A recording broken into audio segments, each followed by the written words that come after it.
Is this what you wanted to tell me? Dahlia was dumbfounded and rooted to the ground in disbelief. Looking at Dustin's cold expression, she thought he felt unfamiliar. She could feel grief and sadness, washing over her as a result. That's right. That's what I wanted to tell you.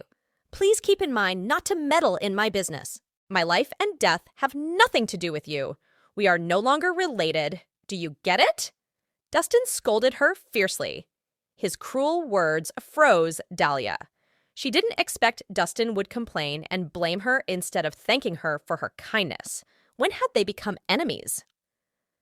Hey, Dustin Rhys, are you even human? Standing on the side, Lyra couldn't take it anymore.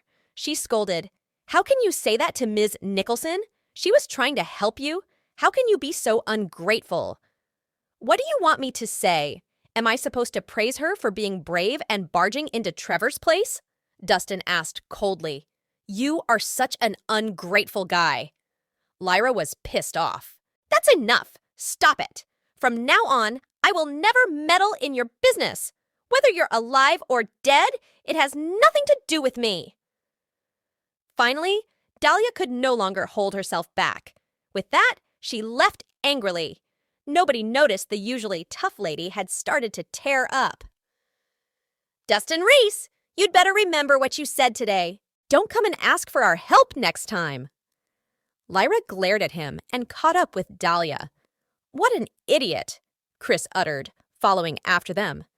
This was a chance for him to swoop in. He couldn't let this chance go. Silly. Confusion filled Dustin's eyes as he stared at Dahlia leaving. He had purposely said that to protect her. Trevor would have taken advantage of her if Dustin hadn't arrived on time earlier. He didn't want anything similar to happen again, so he had to cut ties with her heartlessly. Finally, it's time to take action. Dustin took a deep breath, turned around, and stared at Dre Group's building. He hadn't left earlier because he was afraid. He simply hadn't wanted to put Dahlia in danger. Now that Dahlia was safe, he had no worries anymore.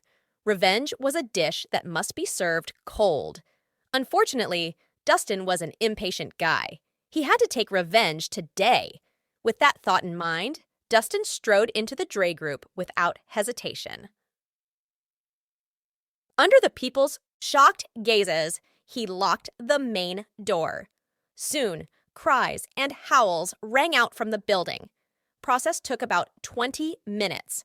20 minutes later, with a loud, the whole bang, the office door on the top floor was smashed by one of the bodyguard's dead bodies. Dustin stepped on the corpse as he entered the room, covered in blood. He looked like a devil from hell. The whole place was covered in gore. It was terrifying. In the office, Trevor's bodyguards were shocked. They were dumbfounded, and chills started creeping up their bodies. Dustin was like a monster. They didn't expect him to be so strong.